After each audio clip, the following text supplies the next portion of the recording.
The time of year for mentorship is coming in.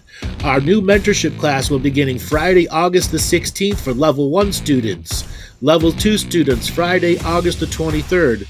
And our continuing mentorship students will begin Saturday, August 4th. And we have a very special announcement. For those of you who would like to purchase the mentorship and the live event coming in October, we have a Together special where you will save $500 when you buy both of them. We have payment plans available also. You will be getting, as usual with our mentorship class, 8 hours of group teachings. That's 4 2-hour classes you meet every other week. You will also have 2 private sessions with me. For those that are on the level 1, we'll have 2 half-hour sessions with me. Those in the level 2 will have 2 45, and anybody in the ongoing mentorship will have 2 1-hour sessions with me. You can save these sessions, they're good for life, or you can use them during the mentorship journey. You will be able to come and share that community journey by coming to the event, having that community journey with the mentorship people, and I look forward to seeing you at the live mentorship at the event coming in October. Thanks, everybody.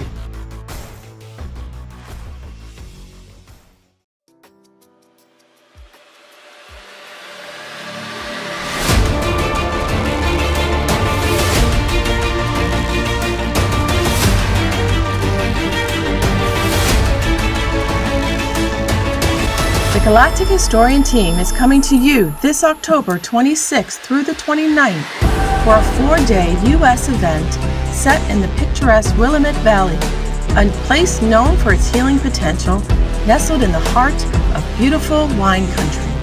Hello, I'm Andrew Bartzis, the Galactic Historian. Join me and our incredible team of spiritual guides for an unforgettable experience at the Living the Mystical Life Daily 3 Conference and the No Drug Mystical Experience Retreat. Hello, I'm Laura Massey of Two Feathers Medicine. This event is a unique opportunity to connect deeply with yourself and a like-minded community as we embark on a journey of sacred self-mastery and living our mystical lives daily. Hello, I'm Dale Tobin from Symmetry of Health. At this event, you'll get the opportunity to sample our innovative combined healing therapy for yourself, including the rare Lucia light and all the new ambisonic therapy chamber, a 3D sound experience designed to guide you into a deep state of relaxation and rejuvenation. Hello, I'm Amy Kruzic from Universal Citizen Media. We're excited to bring you in-person presentations, live demonstrations, and immersive group healing experiences that will elevate your spiritual practice.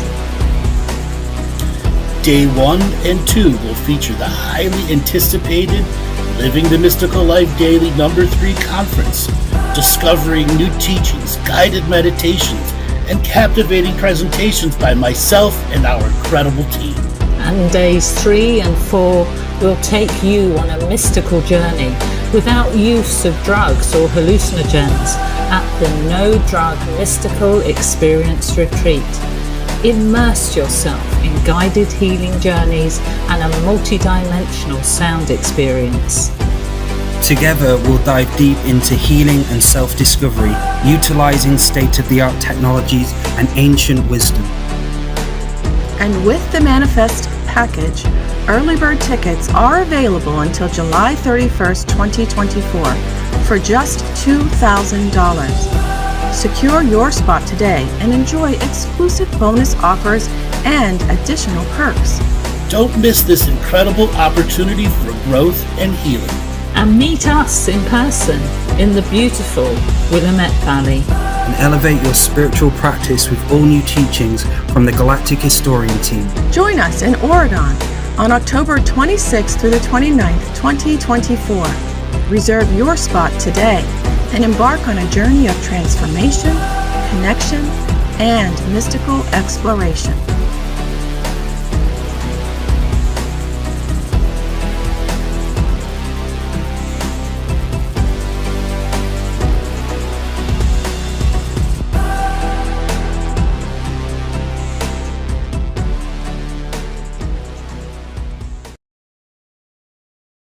Yeah.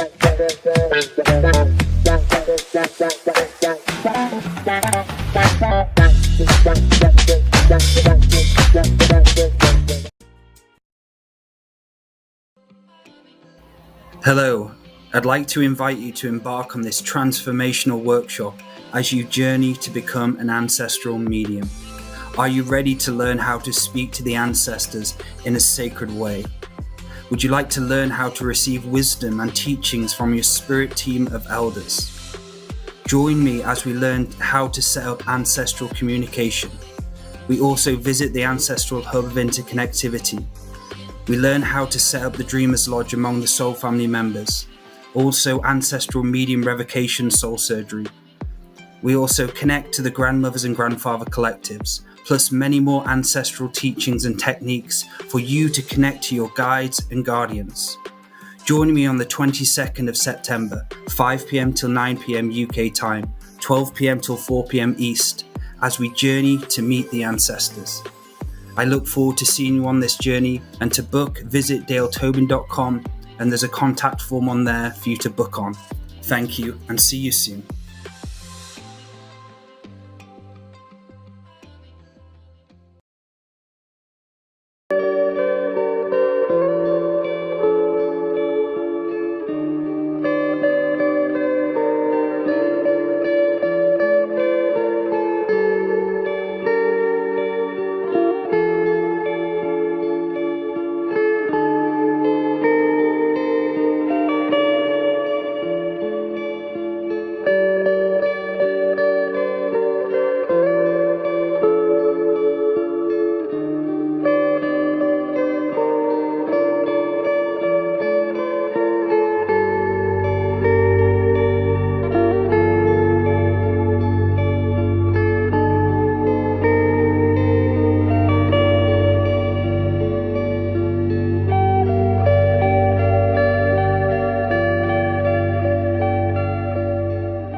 Welcome everybody to this week's Talking Stick show. So tonight is Burning the Midnight Oil call-in show. That's right. And also we're on Zoom because we're having problems with Restream. So I would like to introduce Joel, can you ban that person in the chat?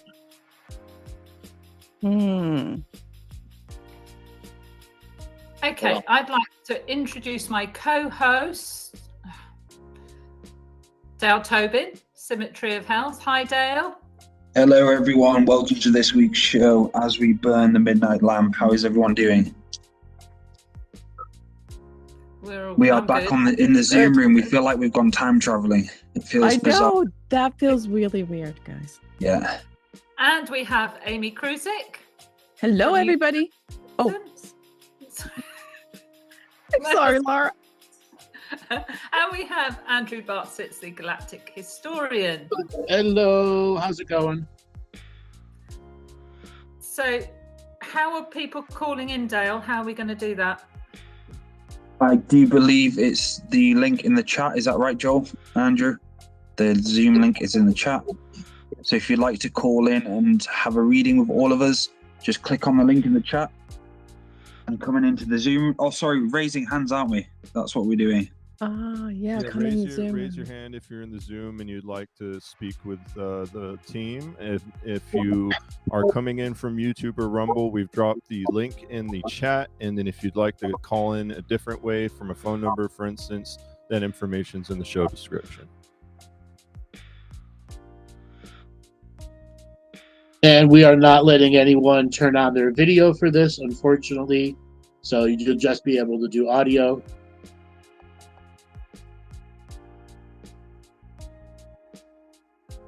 Thank you. So yeah, raise your hands if you'd like to come and have a conversation, have a reading. Welcome you to the show. Those listening, drop a like, a comment, subscribe. We're going through major solar flares again at the moment. There seems to be a lot of stuff happening. Laura, what's it been like for you the last week? All over the place. Like a lot of people, very, very busy dream world, lots happening.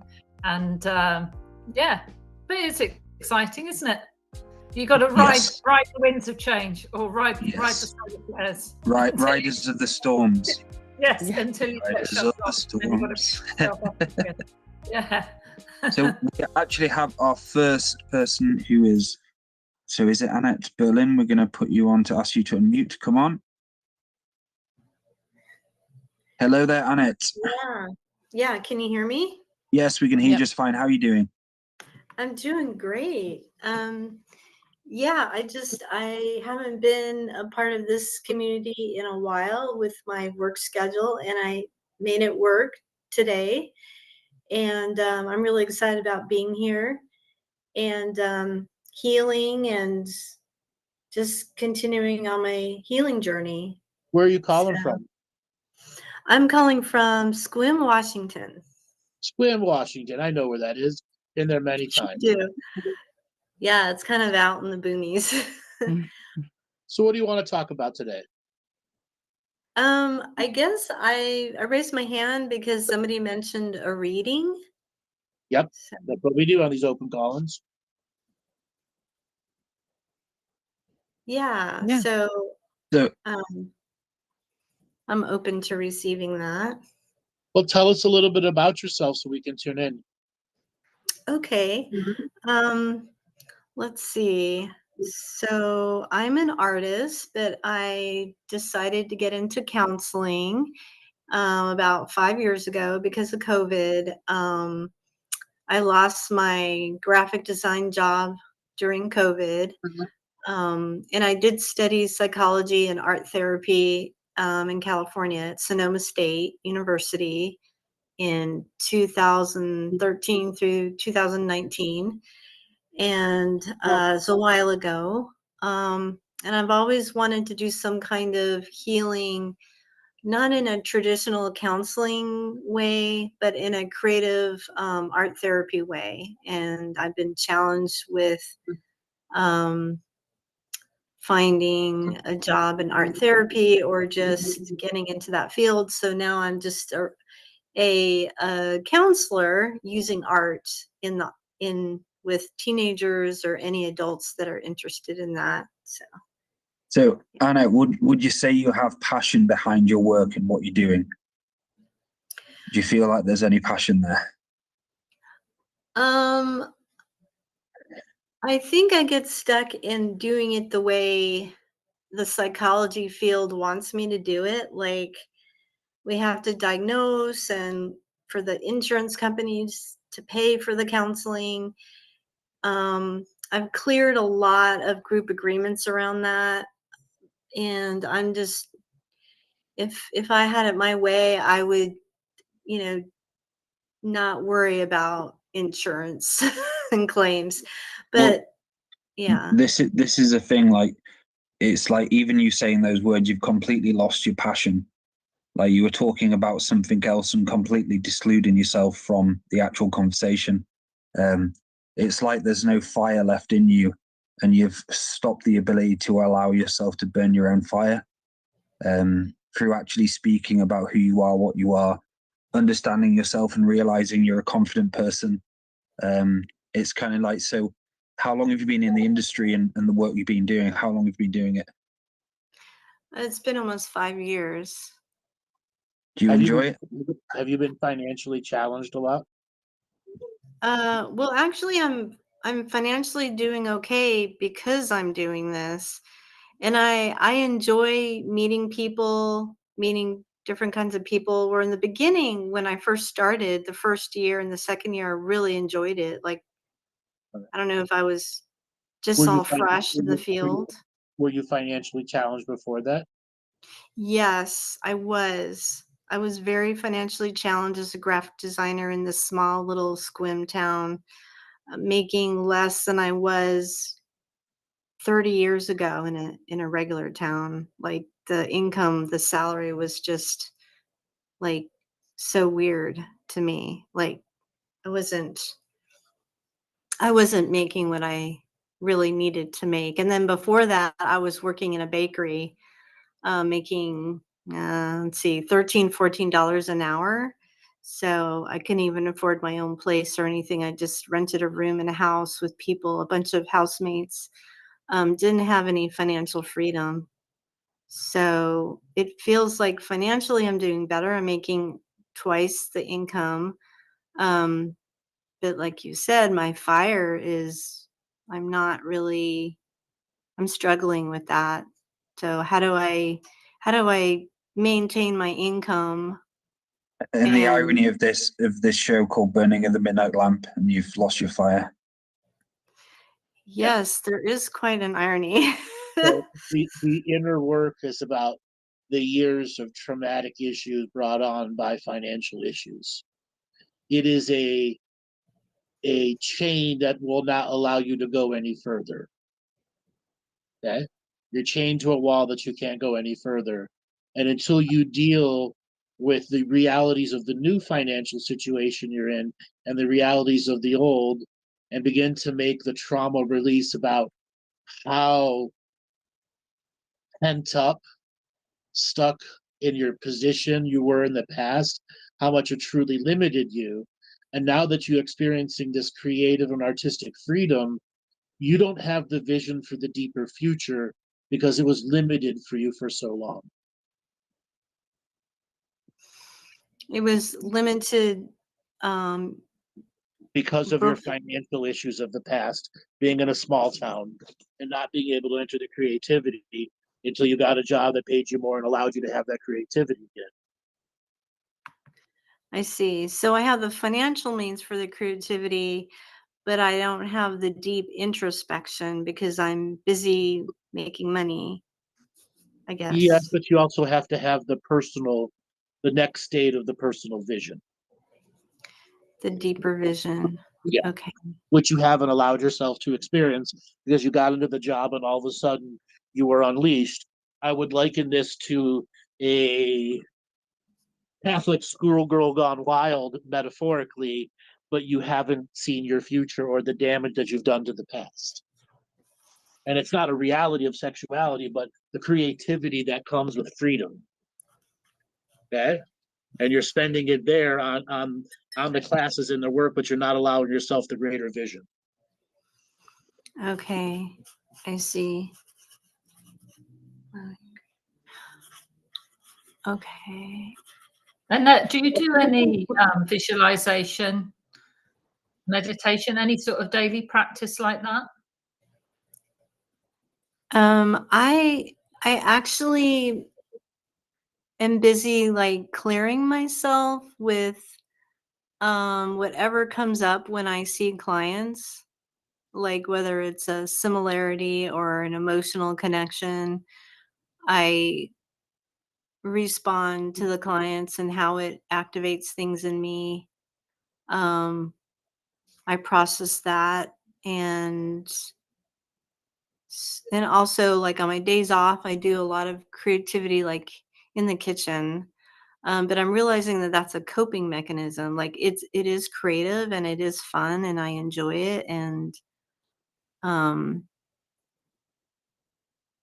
the being creative in the kitchen, and then also doing some art, but not on a regular basis.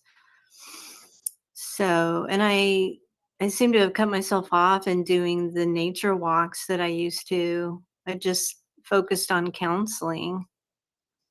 Yeah, there's a flatness in your voice, which like it makes me feel like you need some self-care and some self-nurturing on your journey. And if you're in a better financial position now, could you get some, I don't know, deep tissue massage or some craniosacral therapy? Yes, I can do that. For sure. When did you last have any sort of hands-on body work done? I would say it was about a year and a half ago, and then the massage therapist went into some other career choice. Mm-hmm. So you need to find a new one. Yes. Yeah. And I would get a variety of modalities as well, and get some, I don't know, I'm feeling like some water cleansing as well, something where you can get into a jacuzzi or a sauna, something like that, and then a jacuzzi. I'm just looking at the unreleased trauma in you. it almost like some of that needs to be cleared out so that when you're doing your cooking and stuff like that actually has more benefit to you. Yeah. Well, and I also I've been having memories with my biological mom. I was separated from my family of origin when I was 3.5 and put into foster home and then adopted. And my adopted mother passed away in December. So I've been Why they put you in foster care? why they put me in foster. I think because there wasn't a family to adopt me yet, and my mom was diagnosed with a mental illness, and she was put into an institution. You don't know for certain, but it's a pretty good guess. Yeah, I get different stories. My grandmother said that she took like some drug or something, and they moved from Germany, and her daughter didn't know like how to handle the different culture, and she would get into these groups that were into drugs and hallucinogens, and it seemed to get her off track. Okay, Yeah. what year were you born? 1968. So by 71, you were in the adoption process. Yes. All right, that's not the real story. It's nowhere near the real story. Do you want to know? Yeah, I do want to know the real story. It seems to affect me in knowing. It's almost like I've created a barrier with me knowing the truth because I don't really know. Which is also a barrier to your future. Getting your engine started, getting your creativity flowing. There are certain things that the infantile, young, growing you that had to create neural pathways to the future didn't have a certainty. And this is now also limiting in your future, very similar to how the financial issues limited your creativity. But right now, your creativity is flowing, but there is no bigger vision. And there's a part of you that has a need to know more. Yeah, that's true. This is one of those things that there's no real psychic information to give you, okay? Because it's something you have to find out on your own. It's got to make the deepest of impact on your own. So there are a variety of ways. Do you know her original name and anything about her? Yeah, Barbara. Well, Barbara Laporte. Laporte was her mom's last name. My grandmother's part French, part German. I mean, I know the story that they left Germany. Yeah. And my grandmother said they left Germany because of Hitler, and she brought my mom and also her 2 other kids that passed away. And my mom is the survivor of the 3 kids. And Paul Laporte is he escaped Hitler because he was Jewish, and they found each other in the U.S. And my grandfather taught art history. Is there anyone still alive from that? Yeah, my younger sister, Melanie, we didn't actually grow up together. We were all adopted out. Raina was adopted out also, but she passed away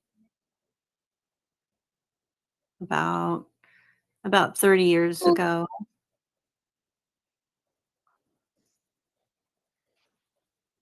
Yeah. Okay, so your mom has passed. Yeah, my mom has passed. So your biological mom. Yeah, my biological mother has passed. My biological dad has passed. All right, so you can get death certificates and do tracing through ancestry.com and a variety of other things too. Okay, to find out the real story? That's part of the journey that you have ahead of you. That's part of the journey. Like anyone else that's discovering this journey, there's more to be told than what you were told. Okay. The fact that they told you at all is important. It's important that they wanted you to know early on, but they didn't want you to know what the reality of the details were. Okay. Yeah. I mean, a part of me thinks she wasn't that crazy. They just didn't understand her back then. Sure. Well, there were people that were hippies that was nothing wrong with them, and they put them in the institution anyways because they had the authority to do it back then. Right. I think she just was in a different reality. I mean, she could have had a spiritual awakening and nobody knew what to do about it, and they locked her up. Sure, but it doesn't have to be a spiritual awakening. It could just I decided to wear different clothes, and that was enough for them to trigger you're crazy, because that happened a lot in the late 60s, early 70s. A lot.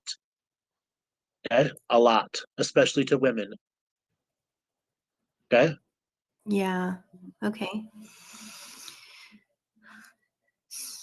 So my journey is to find a balance between making money and really just taking care of myself and finding deeper meaning in my life. And having a vision for your ancient future. What's your legacy going to be now that you've broken financial limitations? You got to be able to dream bigger than you've ever dreamed before. Do you want to have your art in the Smithsonian? And if so, what is it that you got to do to begin that journey? Right. Do you want to have, art shows around the world? You got to begin to have that vision and that bigger dream in you. Right. And I guess the trauma that I'm feeling is like, to me, going to the art, focusing on the art means financial. Well, no, I am feeling a little different about the financial, but you're saying the trauma was like from before I was a counselor and I was not making that much, but it's more than that. It's like a barrier. Right.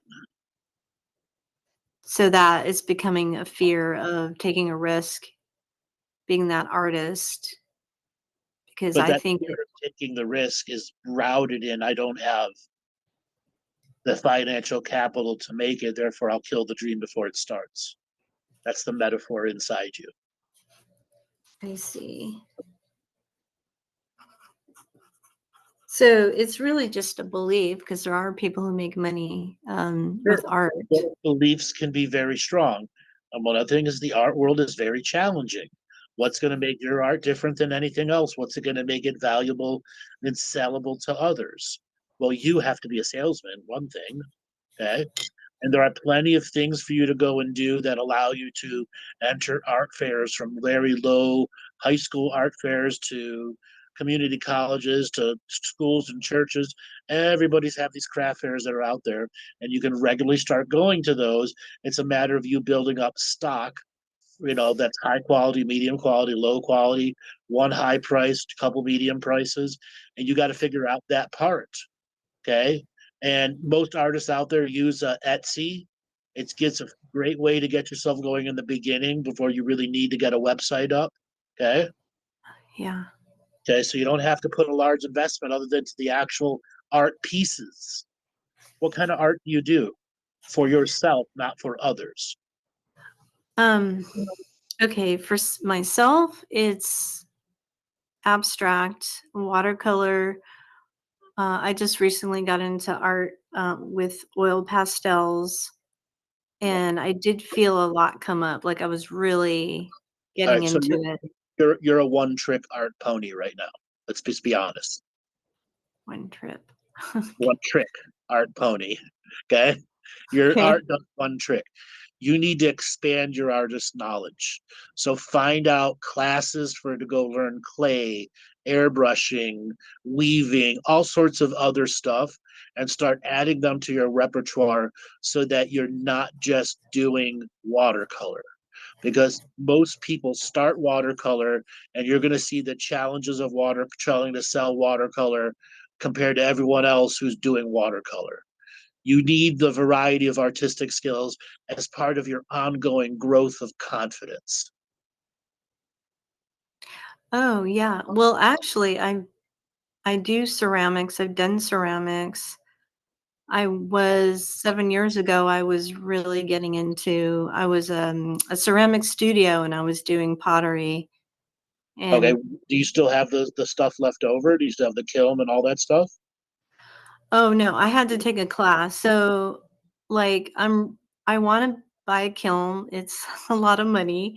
No, it's not. And Kilns are cheap online. If you keep an eye on Craigslist, and you can get a kiln on Amazon, a small kiln on Amazon for the $300 now. huh, okay. All the prices of that stuff has come down. Wow, okay. Because I mean, I also had, I mean, I need to put in to put a kiln in the house, I need to pay an electrician to come out, and I got an estimate. No, you don't. That's all the old you who never allowed yourself to see how modern technology has changed. Okay? Oh, You'd be surprised what a common Amazon search will teach you now. Okay? okay. So, And you can use you can go buy a used electric oven and use that as a kiln. You really can. Okay? Plenty of people have done it. Now, there are all sorts of artistic kilns. I'm looking on Amazon. They range between $300 and $500, depending on what it is that you need. Okay? And you don't need 220 power. That's not exist. They don't need that. It hasn't been around for about 5 years. The technology has changed that much.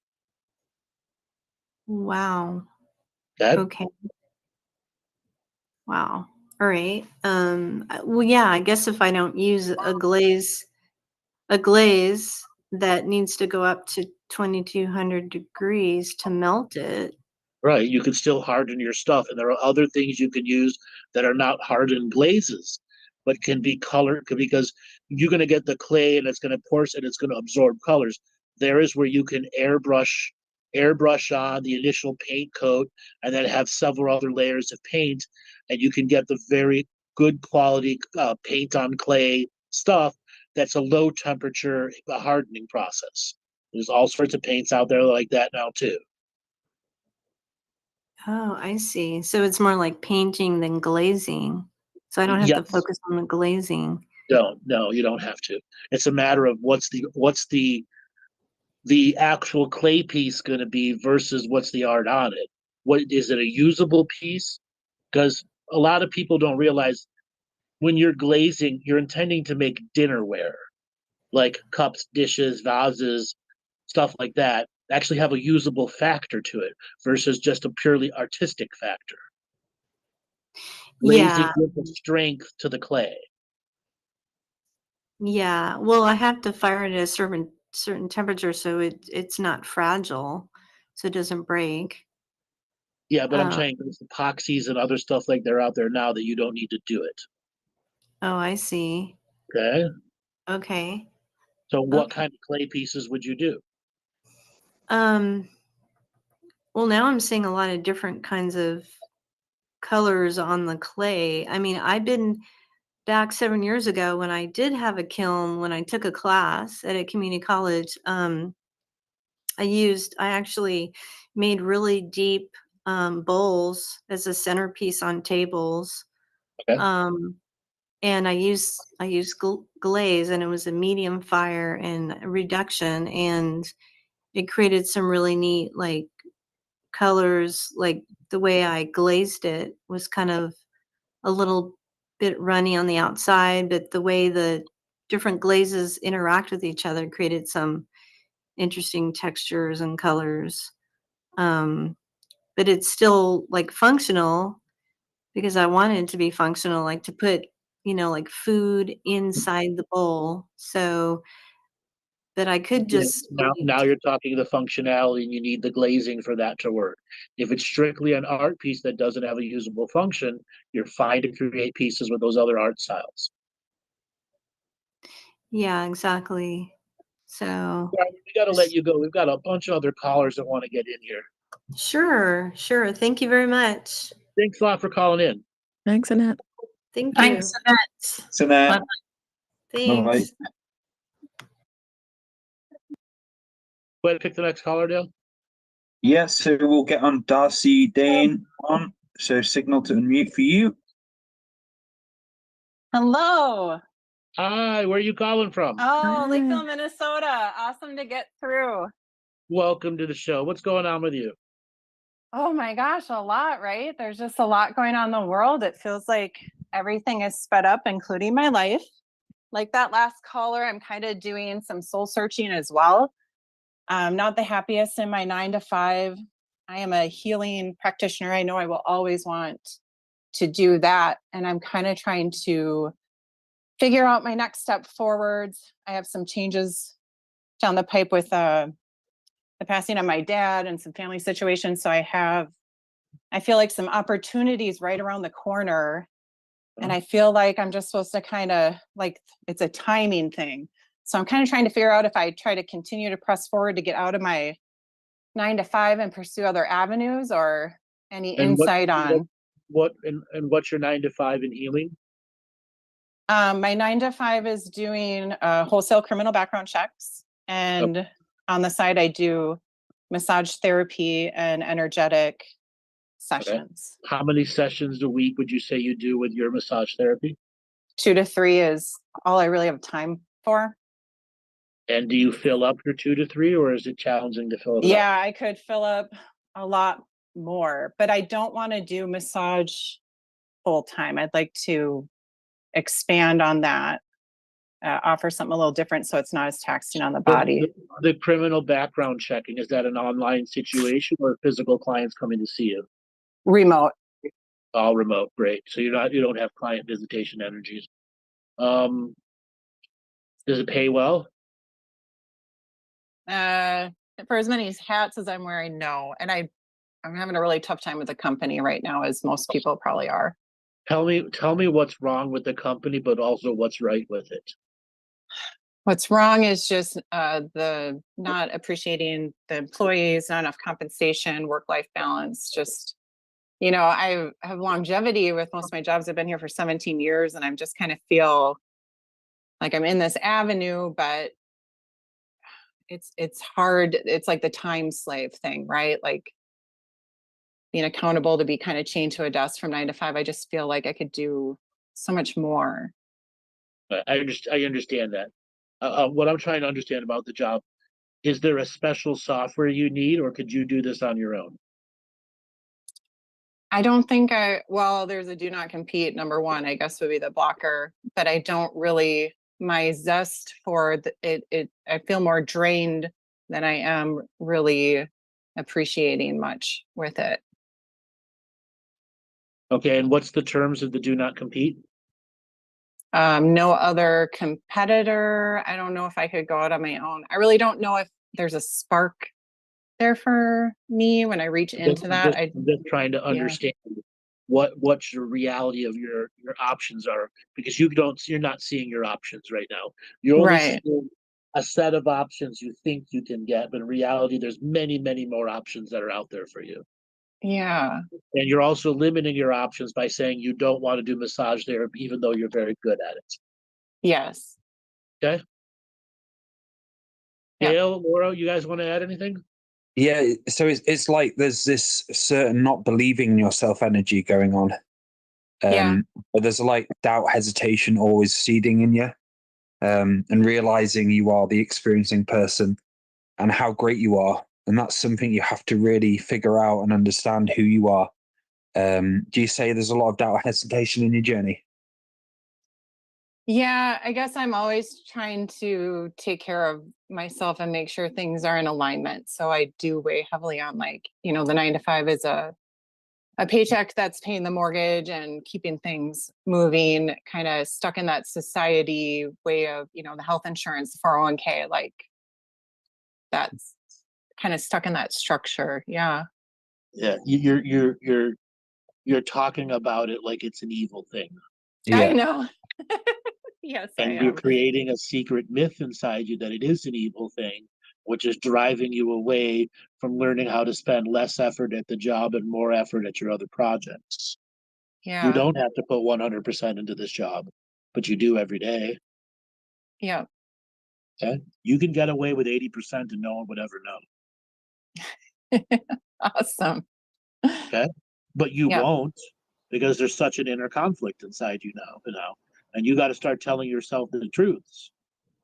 Okay? You've made this job feel bad because you're not being appreciated.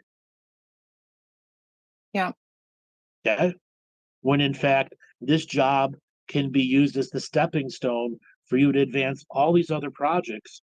And once those projects are off the ground and viable for you to leave, you can say, bye-bye, bitches.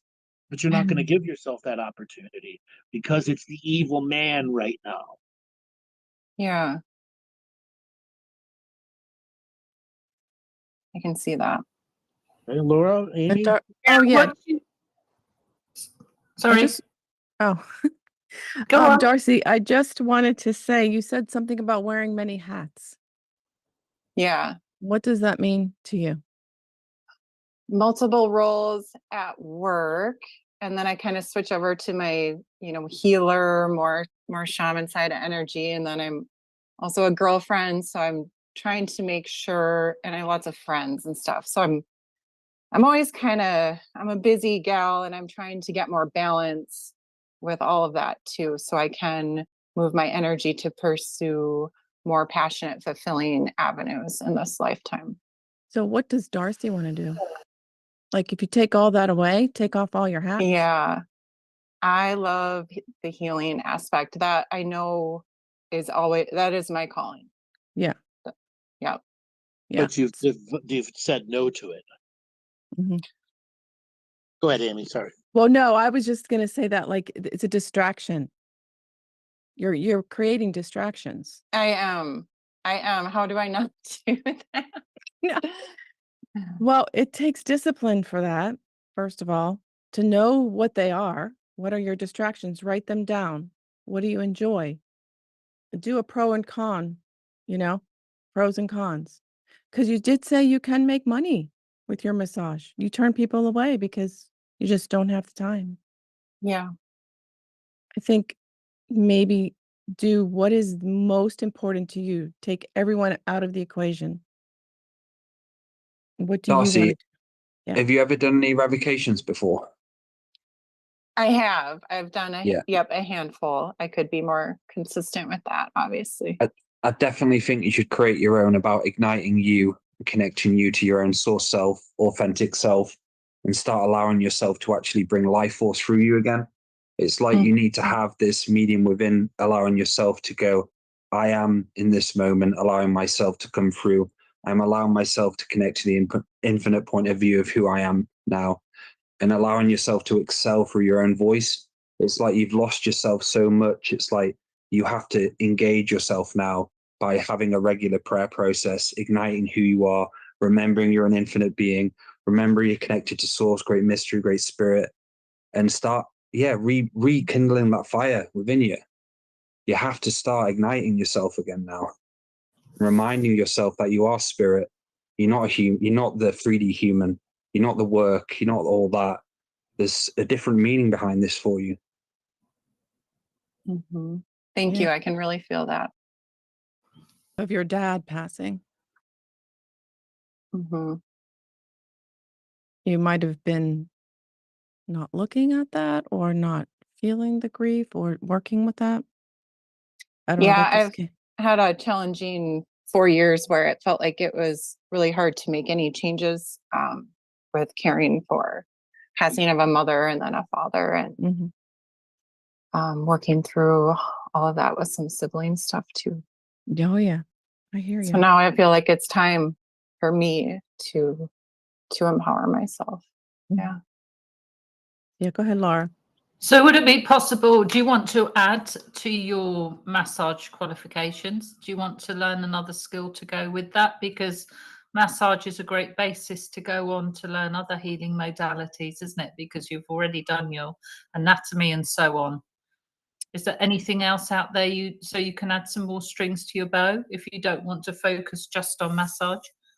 Yeah, I've been trying to put the feelers out there of what's next for me, what I could add to my portfolio of offerings, and what makes sense.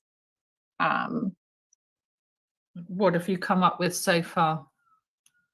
I considered hypnotherapy. However, I want to help people get to their root problems a little bit quicker than that with maybe a new modality. Maybe I could create something myself with that. Again, just probably allowing myself some time for that to come through. I know I'm here on a mission for sure, but like you guys said, I'm distracting myself with all this busyness. Yeah, and also the need to like get to the end result of release. As you know, that often takes quite a few sessions. When people come for CST to me, it can take lots and lots of sessions to get people to release trauma. So I think you could use your hypnotherapy with the massage. And what energy healing? You say you were doing some energy healing too, some hands-on stuff? Yep. I mean, I've studied many forms of energy healing, but I have my own that really comes through, that I really enjoy and continue to build upon. And people seem to really enjoy it and get lots of results and shifting and awarenesses and the healing. And I know that's where my passion is to do that. Well, I mean, that's fabulous. So in some ways, with the backup of your 9-to-5 job, it's going to be a leap of faith to start putting more hours or more training, or even just use what you've got at the moment to get clients in, get them on the table and help them release the trauma, which is what you enjoy doing. That seems your passion in helping people. So I would say, like, what are you waiting for? If you can keep on the 9-to-5 to fund you for the time being and gradually move over to more and more clients, is that possible? Also, can you do your job part-time at all? The criminal. Yeah, that's a good question. Possibly. I haven't quite asked that. Some of the human mind in this too is, do I need that 401k? Do I want the health insurance? That would be something I would need to consider going out on my own as well. But I feel like Spirit has constantly told me I don't need to follow that. So I feel the encouragement. I just guess I'm trying to get some clarity on any next steps that would help me move forward. Well, I'd always say, do what you love, do what your passion is, but also, as Andrew's always saying, you've got to suck it up, buttercup, and the finance behind you and have your feet on the ground, haven't you? You've got to be grounded and sensible in all this, and yet still maintain the passion and the inspiration to do the healing work that you want to do. And that's the balance you need to find. Yeah, only there's more waking hours in the day, right? Yeah. And it could be a gradual thing too, Darcy. It doesn't have to be like a snap, quick, I need to make a decision. Right. You could, go part-time, and then gradually wither it away and start your massage. Increase your people. Yes. Yep. Yeah. Can I ask you a question? Do you have a daily practice at all? Yep. I get up and I do some daily meditation, intention setting, prayer. I do the journaling every evening. I do at least a half-hour meditation right now to keep me clear the next day and grounded. Reading. I'm trying to work on my creative side a little bit more. I'm having a little bit of hard time finding some time. I feel like I'm always trying to find some time for everybody, everything, and myself, a little bit. So it's like you're needing much more than meditation. It's like meditation is something, it's not working against you, but it's kind of like you need this to start like bringing ceremonial time back in your life. allowing Yeah. yourself to go through a prayer process, create a ceremonial ground, and just figuring out the life force within you again, and start really feeling into that and allowing you to go into that kind of really in-depth prayer process where you're figuring out layers of yourself, and you're really having that faith and source connection again, and building energy again, building your well springs, reserving your energy, building yourself, looking after yourself, trying varieties of healings, not just meditations. Going to see someone to get healing and help, get some body work done, someone to look in at you regularly. I think variety is going to be important for you. I think your journey is quite one way at the moment, and it has to go another way. It's like your feet are to the side and not straight. And it's like how you can maintain finding a balanced life, but with many different varieties, and yeah, just enjoying yourself through it instead of the same shit over and over again, like meditation's working against you because there's no joy and happiness behind it. There's no creation behind it. Okay. I have the question that should be coming. What do you do for fun that isn't spiritual? Right. I go to shows. I try to go out with my boyfriend and do fun things on the weekend. Try, but what actually happens? Yeah. I mean, yeah, I could put more focus into it. The last time you were at a show? Say that again? When's the last time you were at a show? Well, we were just at the Foo Fighters Sunday. And before that? And before that? Not too long ago, we did some comedy. I would say, most of the time on the weekends, we try to go out and have some fun where I put everything, I just step into that more human aspect, but I could definitely reach for some more joy in my life. Okay, but you're also saying you're struggling for time, aren't you? Yes, because yes. So how often does the struggle for time eliminate fun because you're struggling for time? Every day. That has to change. You're in the vicious cycle of cutting fun to do work, which takes the fun out of some of this work.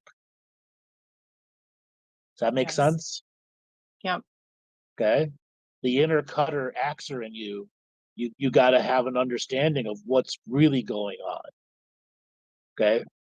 In the very beginning of the call, you told me, I don't want to do massage therapy. Why was that an instant answer? I think when I picture myself doing it on a more full-time basis, it's just the body mechanics and the wear and tear on the body that Listen, all massage therapists out there are idiots because they don't use tools to make their job easy. Yeah. Okay? There are plenty of very advanced myofascial release tools, massage guns that take what would be 9 or 10 sessions to break through a concrete shoulder that you can do in 10 minutes. Mm-hmm.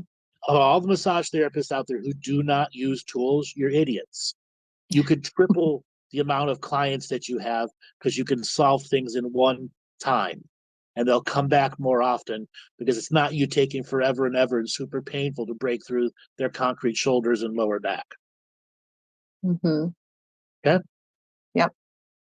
Go online and get a really decent massage gun with multiple heads.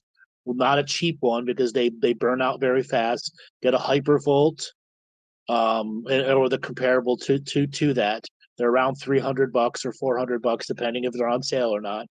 And learn to integrate it to your massage, and you'll discover you'll no more sweat and tears and broken thumbs. Yeah. Okay? Yep.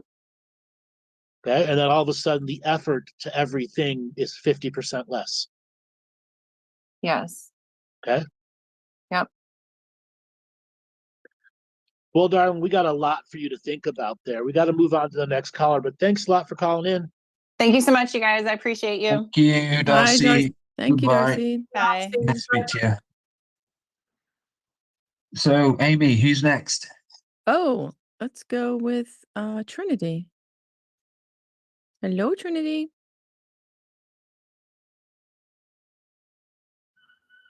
Hello? Hi. Hello. Can you hear me? Hi. Yeah.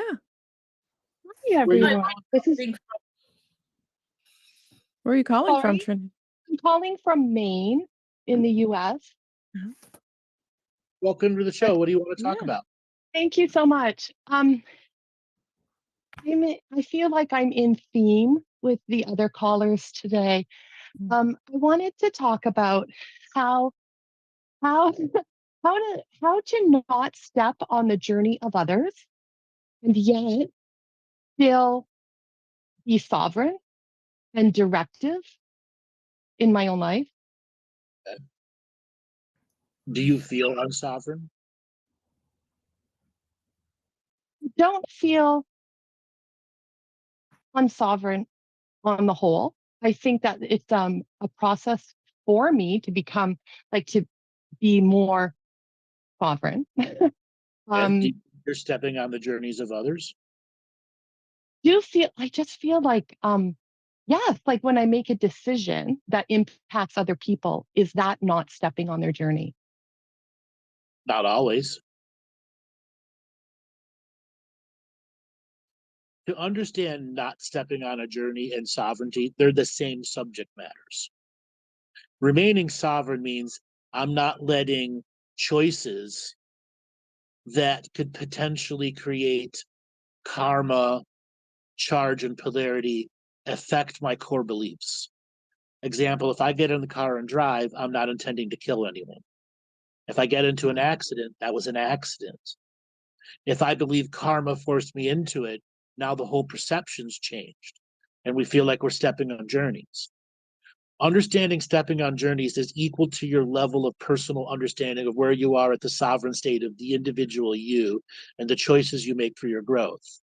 And there are times you make choices for your growth where other people who are constantly assaulting you with a variety of energies, you have to say no to.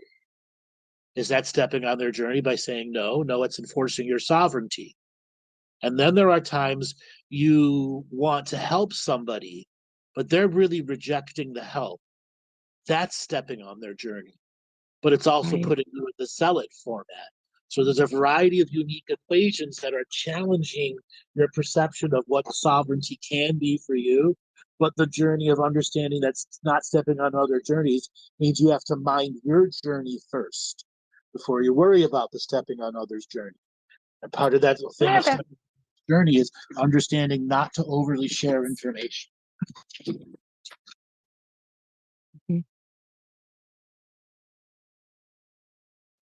Do you think I overshare information? Do you? I don't think I do. But Yes, I think I can be very cut off from others at the same time. So I think I swing when I feel like I trust someone, then I can open up very quickly. But you open up like an avalanche?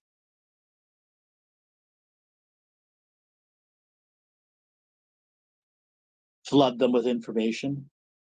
I don't think so, no. Oh, best way is to go back and look at your texts, your messages.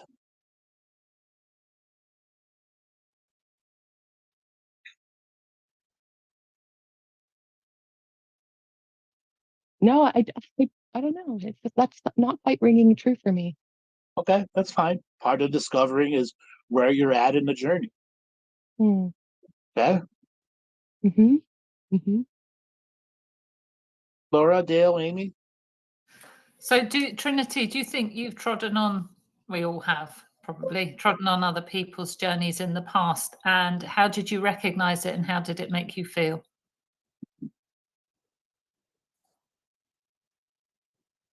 I think I'm just very afraid to do so. I mean, I must have, right?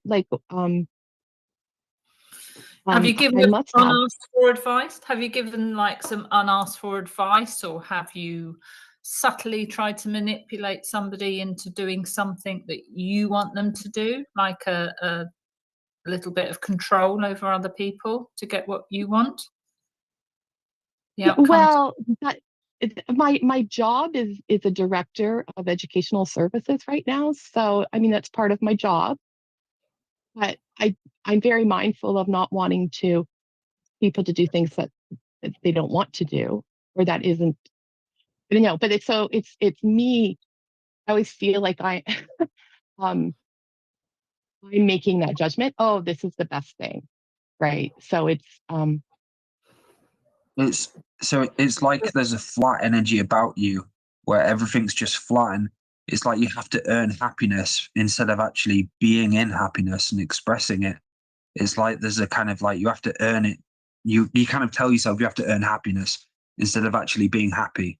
And like Andrew said, the other caller, what do you actually do for happiness and fun? What's like your fun that's time so where you can interesting that you say so. Yeah, I would. Kind of surprised to hear that, but it kind of makes sense considering my family of origin. But I do think well, this yeah, I have to be more careful about drawing the line between like what is work and what, like, where does work end, and Yes, that's what it. do I yeah yeah Yeah. Yeah. Yeah, I was seeing that too. Hmm. Because I wrote that down actually, because I'm like, being a director means you have to direct people, right? Mhm. Those under Yeah. you. So Mhm. maybe there's this fine line that you think you're crossing. Oh, I'm stepping on their journey if I go, but you're not. Mm. You have to differentiate work from personal life in treading Yeah. on boundaries. It's treading on personal boundaries that you don't want to do. You're always, I mean, Yeah. in that job, you are going to upset people at times, aren't you? Unfortunately, it's Yeah. just Mhm. the Yeah. way work is at times. And Mhm. being a teacher, I was a teacher. Teachers are very, well, I worked with teachers. They're very, have this certain energy of forceful, like, they just want to do what they want to do sometimes. Yeah. Angry cat ladies. They what? Yeah. Angry cat ladies. Yeah. Yeah. And I mean, I'm not all teachers. No, I'm not saying all teachers. Mhm. I'm just saying I have seen a few where the director will give them a direction to go and they walk away like, "Rah, rah, rah, rah," you know. So Yeah. you got a Mhm. you got a hard kind of job with directing that. So yeah, I don't know. That's what I'm seeing so far. The not I want stepping to on be your respectful of, yeah, I want to be respectful of what they're saying, but at the same time, a lot of times I think they just like to complain, Mm-hmm. Mm-hmm. right? Because it's just such a that's just their mindset. I mean, they complain about anything. Right. I agree with that. Um, and you have people to answer to too. Don't forget that, right? Yes. Yes. So Mhm. you Yeah. have this delicate balance um of things to do. So it almost seems as though, to me, you don't have to worry about stepping on your journey because you're doing your job. Mm. I don't know if anybody else sees that, but Totally agree. And when you're okay. dealing with the emotional personalities of people who have invested a lot into their career, there's a time for tact and then there's a time for truth. And you have to learn when the moment they cross over where they are stepping on your journey as a human and a person doing the job. And you have to have boundaries. Having clearly internally defined boundaries and clearly refined responses that are tactful enough to de-escalate the person from dumping on you or de-escalate them from going into a tizzy, and understanding that you are still their oversight person, and that if they continue to go down this route, you're not going to get a favorable review from me. And you got to be willing, sovereign being, to stand up to those boundaries. Yeah. It's the boundaries. I always feel like I always have to work on that. I'm not, yeah. And I just finished my principalship training. Oh, And and I don't feel quite ready, but for that. But I know within a couple of years there'll be a couple of retirements. And when I think of as a classroom teacher, you're impacting like 25 children, right? But as a district leader, you're impacting the lives of so many more children.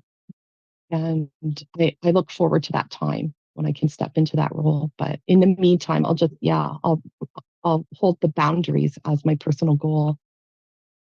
Yeah, they have boundaries, you have boundaries. Don't forget your boundaries. Don't worry about their boundaries. And like Dale and Laura were saying, like go maybe have a ritual that you do before you go into work. Something of, a simple prayer that you say. Yeah. To yourself. Protection. Yep. The words that I need today. Protection and Yeah. and set the intention. Yeah. I can easily do that. Yeah. What is it you want to do with your future? Oh, so funny you should ask, because I don't know. Like, I really don't know. Why?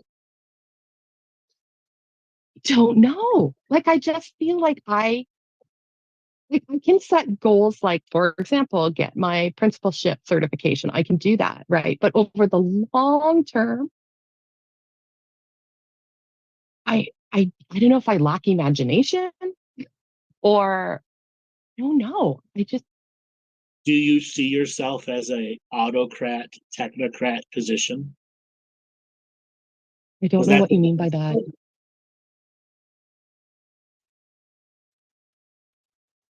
Resource manager, human resource manager. That's all you're really going to be. And then you have all the politics that come with it. That would not be my first choice. But I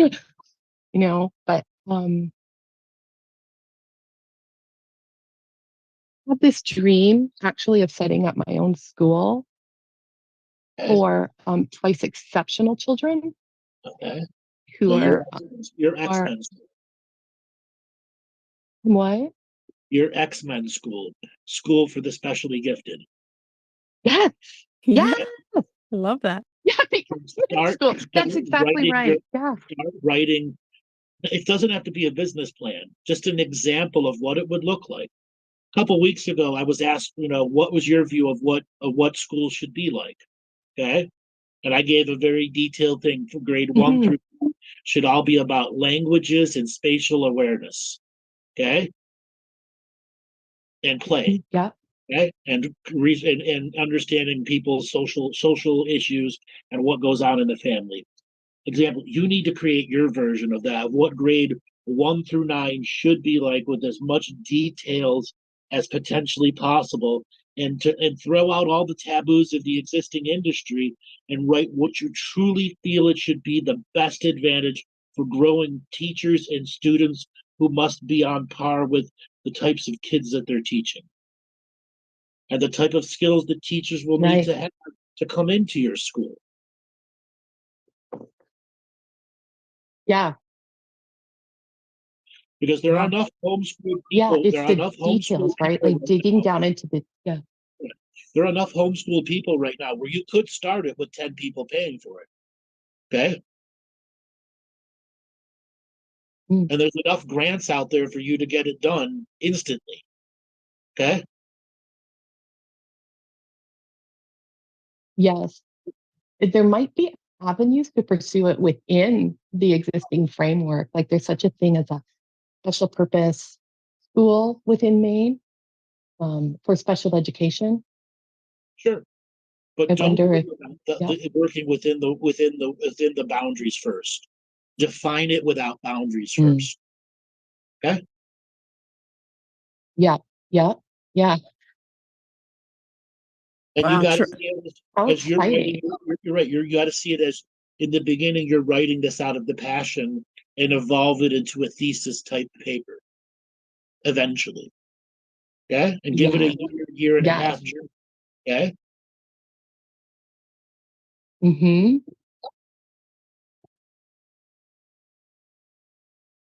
Yeah. I could see myself being director of the X-Men school. Yeah. You could easily, like I said, there's enough homeschool people out there that with 10 students, you could fund it on your own, and then the state will match your funds. But you already have the certifications to do it. Okay? Mm-hmm. It's just that you need physical insurance. I mean, the business plan, the business model is very simple to understand. Okay. Mhm. Oh my God, I love it, Trinity. We need more people like that. Exactly. We Do too, do. Amy. We do. I see your vision already. I can see, Right? you know? Yeah. And I think, as public schools at a breaking point right now, when I Mhm. look at society and what people are like the pushback that we get from parents. And there's a Yes. lot of disconnect between parents and educational And staff and because guess what? You can vet the students, vet the parents, vet the yeah, students. You can let whoever you yeah, want in. Yeah. yeah. This is where I doubt myself. Back to the Oh no. boundaries things. No. Don't. Oh no, it sounds so beautiful right now. We don't have programming for kids like that right now. And in fact, I'm going into mediation this week with one of the families who we don't have programming for kids who are special ed and gifted. Yeah. Um, The gifted kids get bored. oh my Not only gosh, yeah. do they get Oh bored, yeah. And then they develop terrible habit patterns that last a lifetime. yes, Mhm. yes. They don't learn how to really strive for things because things come easy to them. Mhm. So they lack resilience. And that worries me for their overall health. So let me ask you this question. So if grades 1 through 3 weren't about mathematics, reading, writing, etc., but about spatial awareness, languages, art, and singing, how different would students be for the rest of their journey into education? I think that would set them up to, in so many different ways, it set them up to be um, people who search for the answers for themselves, not just what their teacher tells them that they have to know, but set them up for self-investigation. It would help them learn how to regulate their bodies. So when they're feeling antsy, they would know, I just need a minute just to tap it out. Okay. It would help them learn to work with others, people who may be very different from them, but have value to share with each other. How would you teach this to teachers who want to come into that class? Because that's something you could get any college or university for you to sponsor one semester as a trial educational class, and you teach that. And it's something that many schools can incorporate early because it's an Interesting. early grade. What would it look like to So teach teachers that?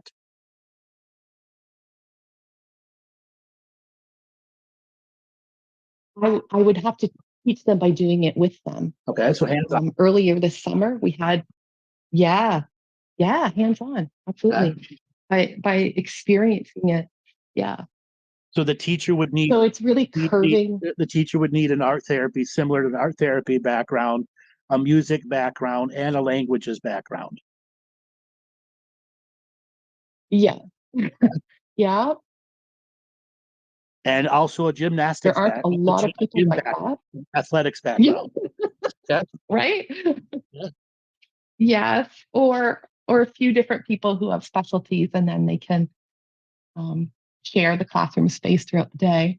Instead of there being one hierarchical teacher per class, that they now break it up between 2 or 3. Yeah. Okay. Mhm. You could write the curriculum. Already Exactly. written. It's already written. Yeah. It's already written. Yeah. And then find a college or university and go and talk to them about saying, I want to try to teach a class like this as an experimental process, make it a 3-credit, 4-credit, continuing education class. Yeah, you can pioneer this for Yeah. sure. Absolutely. Yeah. Okay. And at that And point, I think go for the that, principal yeah. background. Okay, because just having that under your belt makes it you as the resident far more valuable, even if you're only a principal for a couple of years before you start your own school. Right. Okay. Right. Yeah. Listen, you could turn this into a where you never have to actually teach again. You just go to the speaking situations where all the teachers are at conferences and and conventions, okay, and turn it into a model that people will franchise off of you. That'd be great. Like, Yeah. that would be totally great. Yeah. And then you can tailor it for autistic children, okay? There's a model strictly for the autistic children, and there's another model for this type of children, another model for that type of children, and which schools can pick and choose who they're going to educate in, okay?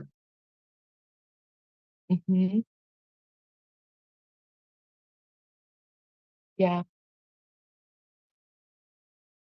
I'm gonna work on that, Amy. Yeah. Yeah, it sounds so lovely right now. And I think we need people like you or whoever's out there listening, like take that. If you love education so much like you do, wanting to be a principal, that's great. Maybe that's why you got your principalship, was all for starting your own school. Yeah. It's possible. Here's another thing in my explanation, because another teacher had asked what would my view of the school like. So that's grades 1 through 3. Grades 4 to 7 are where you're introducing regular math, algebra, the beginnings of those things that they're getting to choose what they want to do.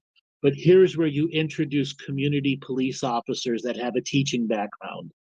And you take basic civics and laws at an early level so that inner city schools that apply this, there's no longer fear of the police.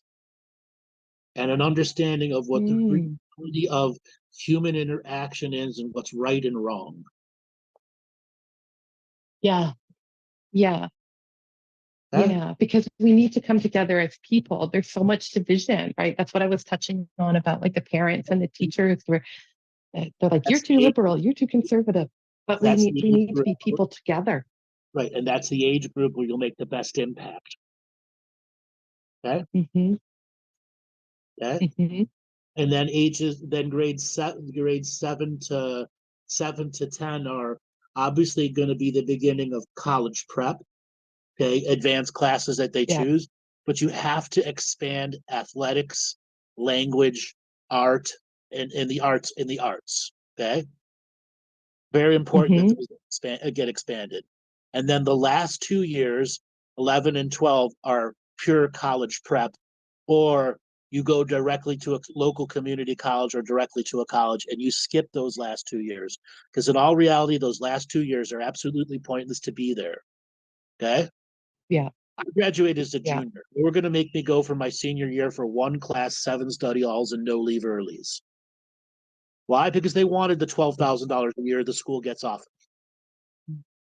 Yeah. When you give them the early out in your school, they can plan and go to college right away, or have an interim process where maybe they're studying under something special that's giving them outside credits.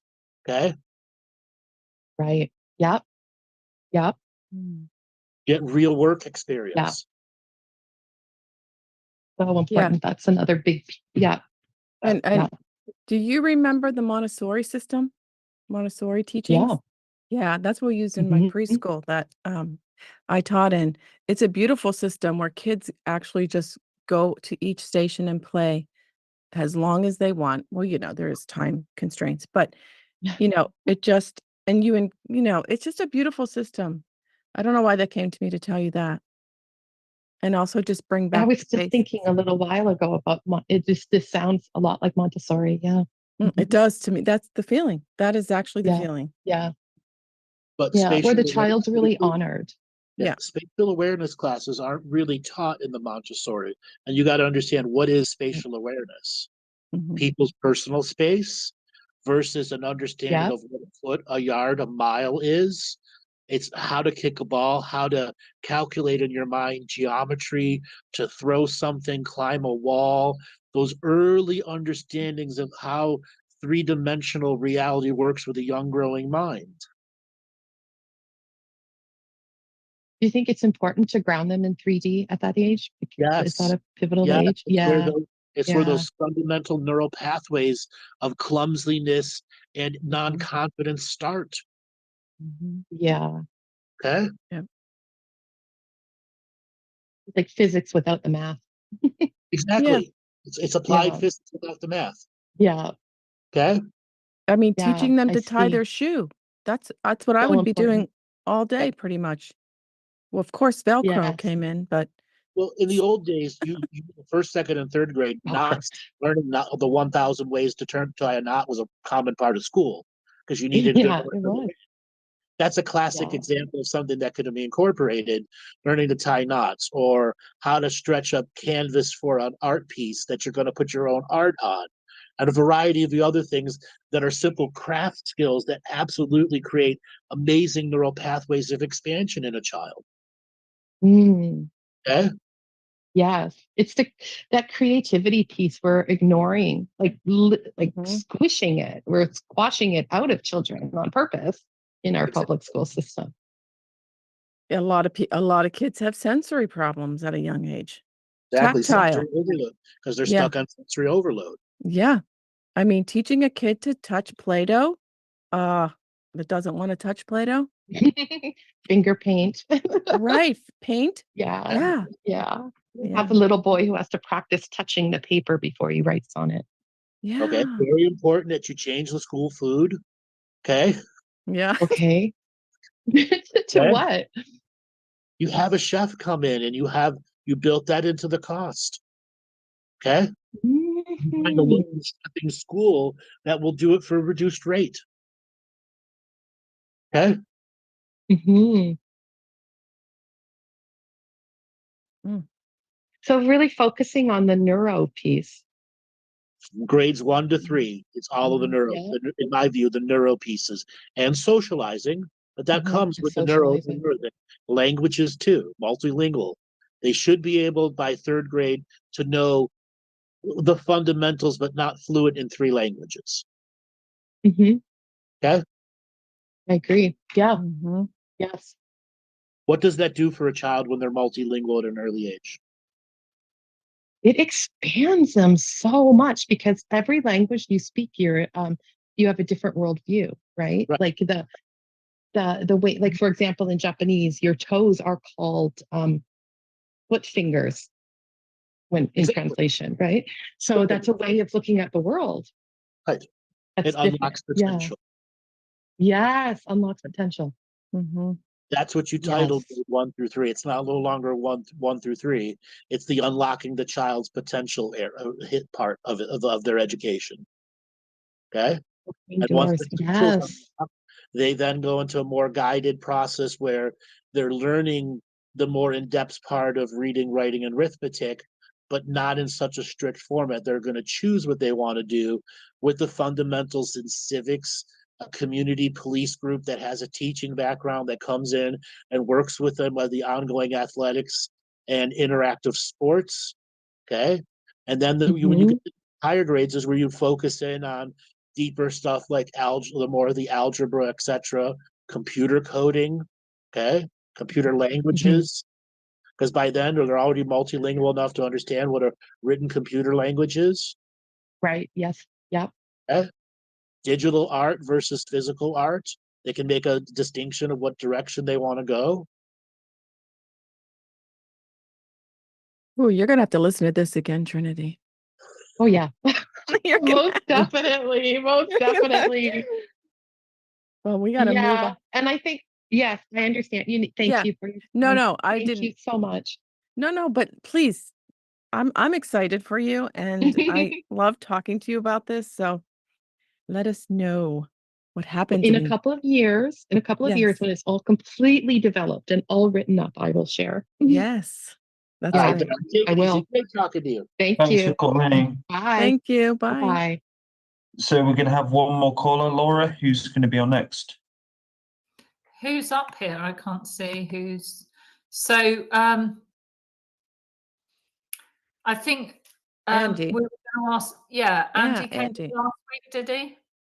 Yeah, he's going to give us an update, Andy. You have to unmute.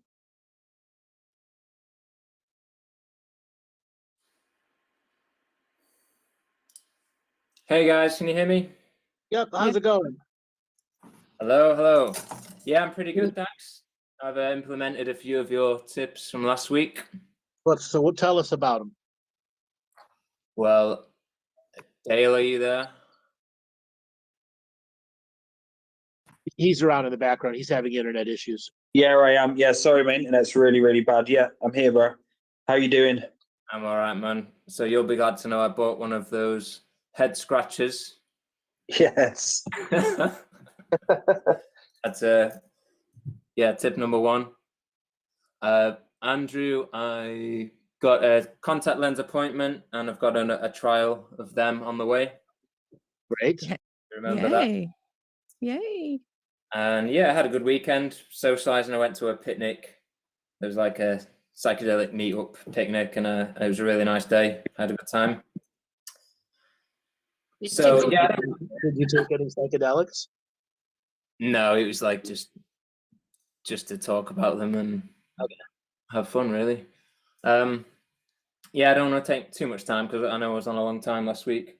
But just touching on the eyesight thing again on last week, I think Andrew and Dave, you mentioned that it had some linkage to past lives, and I just wondered if you could elaborate on that a little bit. I didn't know what you meant.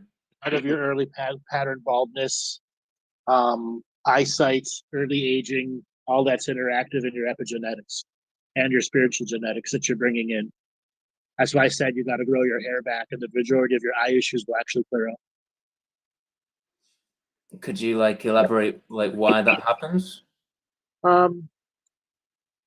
Because of malnourishment in early ages and heavy alcohol consumption, loss of hair was very common to people in their teens. Now imagine you being 6, 7, 8, 9 years old. Hold on, I gotta go inside. I got a hailstorm coming. 6, 7, 8, 9 years old, and you wake up in the morning and you can't drink regular water because the risk of typhoid is too much, and you start drinking an ale or a beer first thing in the morning. Now it's only 2% alcohol, but by the end of the day, you've had 25 drinks of alcohol, and your blood alcohol is 0.2 or 1.8, 0.18 every day, your whole life, and everything is loaded full of salt, and you have lack of other vitamin D and C.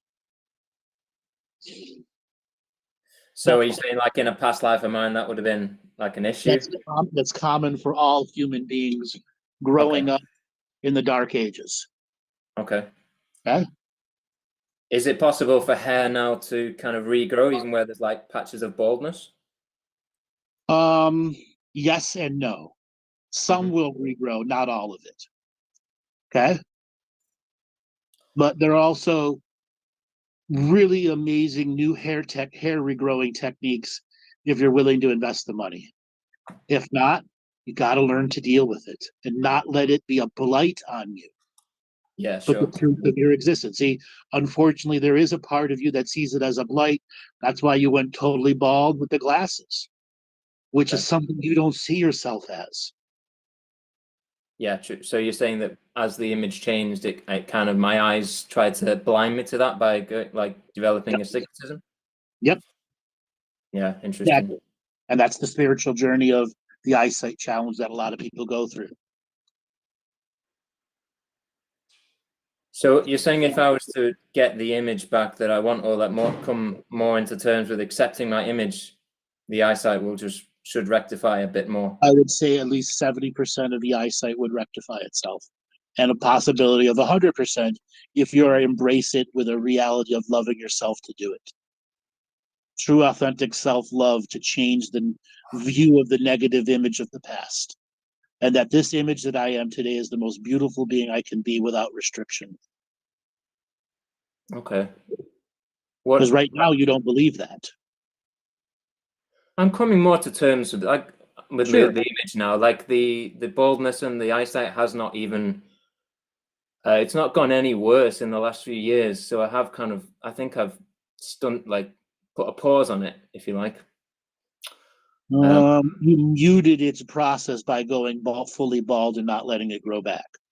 As you try to let it grow back, new thoughts, feelings, and emotions are going to appear about yourself, and the urge to cut it all off is going to take over. And know that urge to cut it all off is an ancestral past process where you have to say no to it. Mm.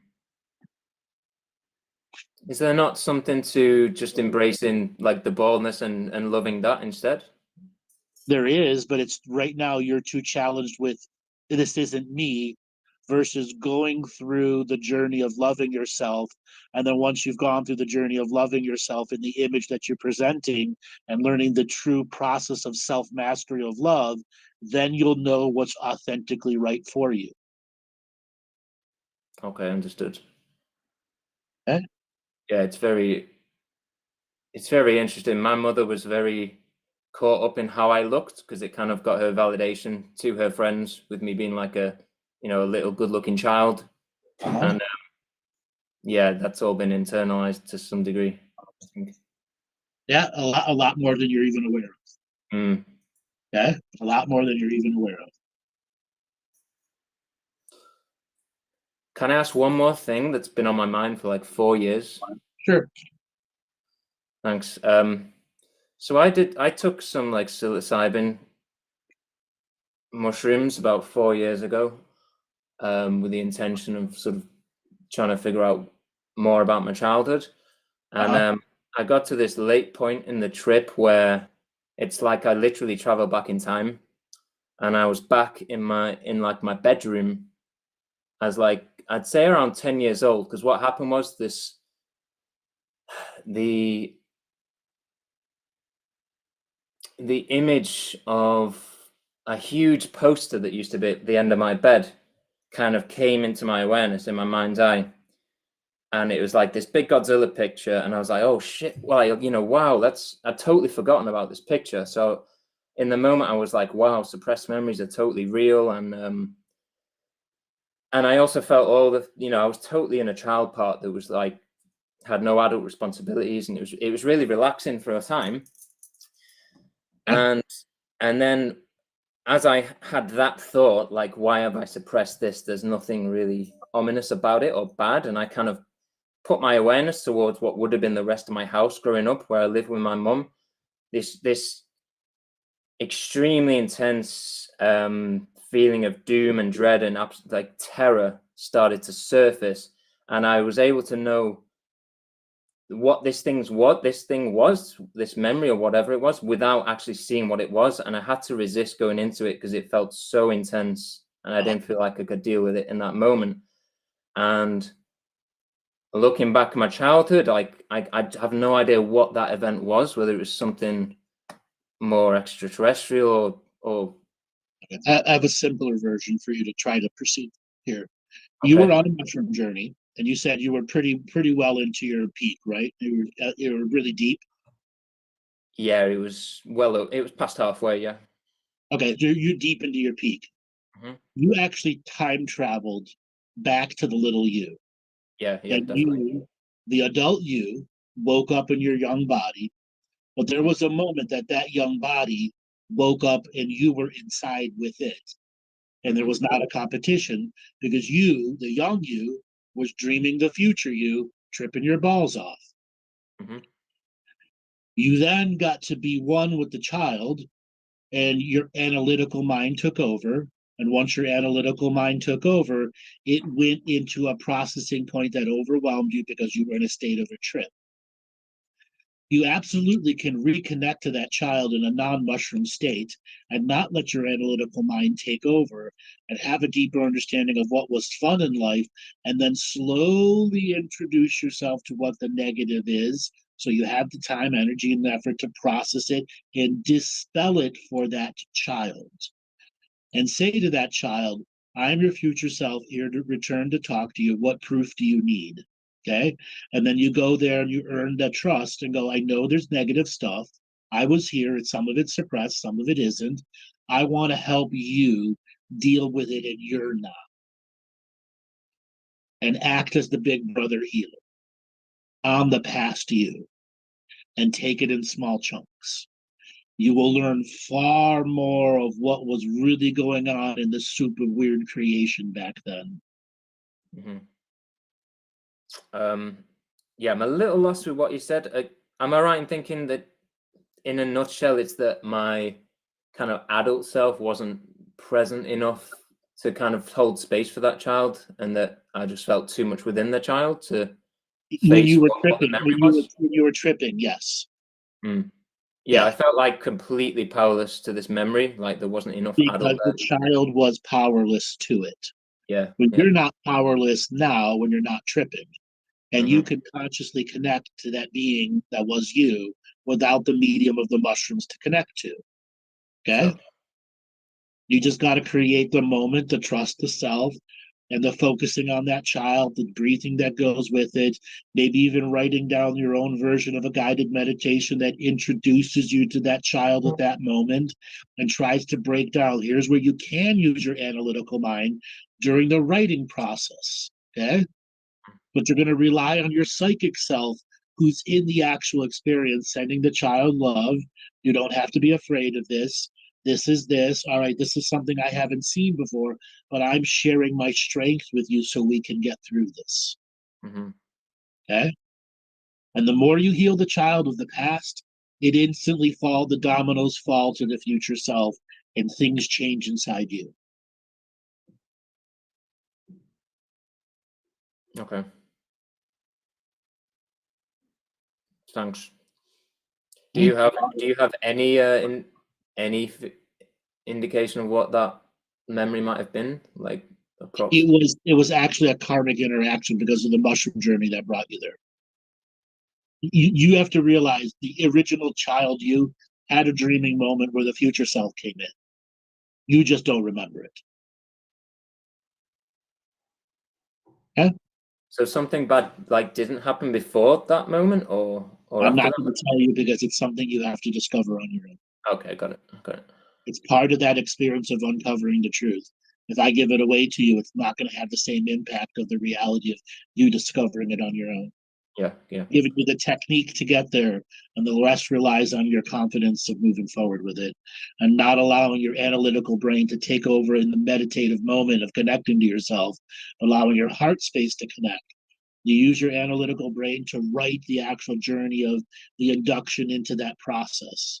You can give yourself the micromanagement of what it takes to enter that greater space of awareness where you're opening your heart to the younger self.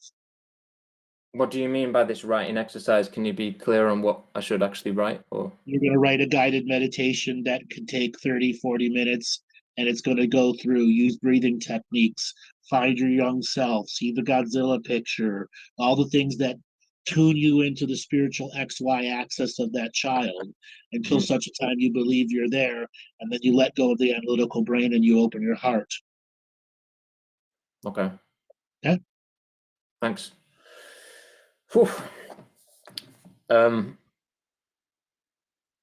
just quickly, do you have anything against antibiotics when it comes to having like a hair transplant? There's a place in Turkey that can do a hair transplant, but they require you to take antibiotics. If you need antibiotics, take them.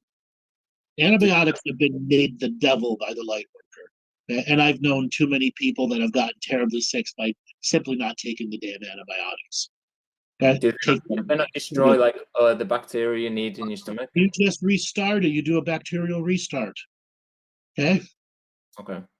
Okay? It's not hard. Okay? How do you do a bacterial restart? You just type in gut restart. Okay? Microbial gut restart. And you'll see 10,000 products that are out there.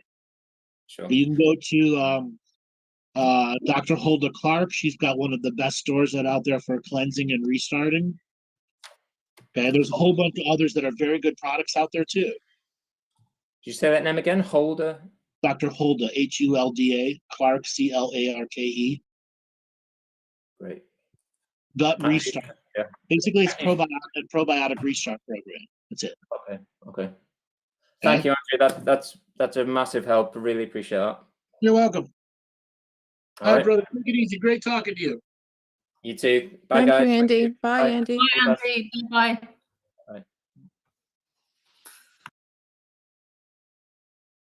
Are we at the end of the show?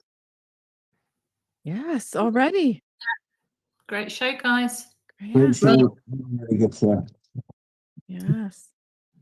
Is that a muffled Dale? Honestly, like the internet's been really, it's just been shocking. It's been like going up and down, turning off, and just been really weird. It's I've York actually got karma. anything. Say that again, Andrew. York karma. There we go. So, Laura, how can people get a hold of you for a session? Okay, if you're stuck on your journey and you'd like me to help you move forward, stuck in mediocrity, as Andrew says, I can share loads of shamanic practices to get you on your way. So you can contact me at laura2feathers@gmail.com. That's with the number 2. And I have a website, twofeathersmedicine.com. And if you live in the south of the UK, we have a combined healing going on down here with Dale and I at the moment. If you'd like to come for a day, try that out, or you'd like to come and get some pain management and pain relief on our PEMF mats, we have those here too. So contact me, laura2feathers@gmail.com. Thank you. Andrew? You can go to my website, andrewbartzis.com, find out all the information. We have a live event coming up in October. We have a variety of specials that you can connect your mentorship. You can have the event and the mentorship for all one price. I believe the QR code should be in the top left corner. Go ahead and click that QR code and look forward to seeing you at the mentorship class and the events. Thank you, Andrew. Amy? Yeah, you can reach David Ellis and I at the UCM community. It's a social platform where it's a place just to share your knowledge and your wisdom with other fellow members in the community. And that is community.universalcitizentv.com. And also, David and I have a podcast called Integrative Healing Network, where it's empowerment through education and connection. And at the UCM community, we also have like free resources and meditations and classes and AI tools. Yeah, lots of things. So yeah, join the community. Thank you, Amy. And if anybody would like a soul surgery session with myself, head over to daletobin.com. I just want to thank everyone again. Hit the subscribe, like button, and thank you and good night. Goodbye.